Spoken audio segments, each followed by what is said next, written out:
Berikut ialah pemain top 6 yang dibawa keluar oleh pengurus fantasi menjelang Game Week 19. Virgil van Dijk menjadi pemain paling popular dibawa keluar setakat ini. Ada juga yang dibawa keluar disebabkan tidak memberikan pulangan yang cukup memuaskan, dan ada juga yang dijual disebabkan untuk mendapatkan dana bagi pelaburan akan datang.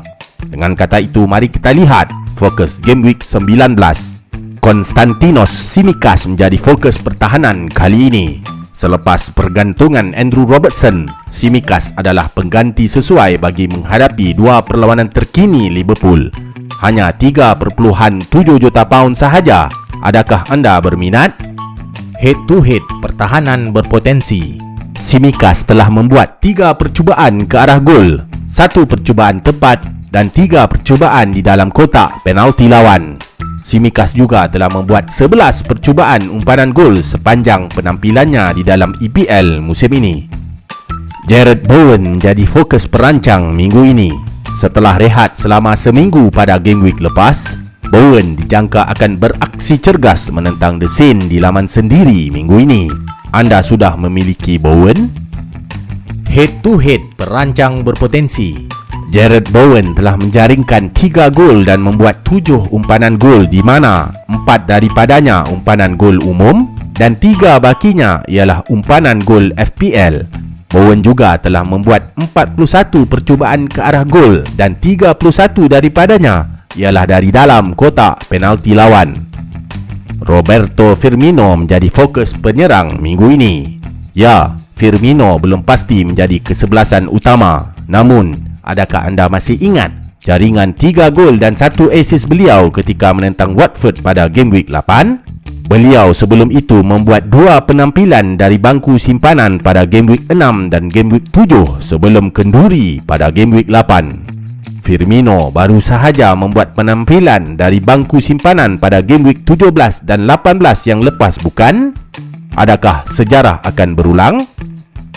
Head to head penyerang berpotensi. Firmino telah menjaringkan 4 gol dan membuat 2 umpanan gol sepanjang 10 penampilan musim ini. Firmino telah membuat 13 percubaan ke arah gol, 6 percubaan tepat dan 10 percubaan di dalam kotak penalti lawan. Roberto juga telah membuat 8 percubaan umpanan gol. Calon kapten pilihan.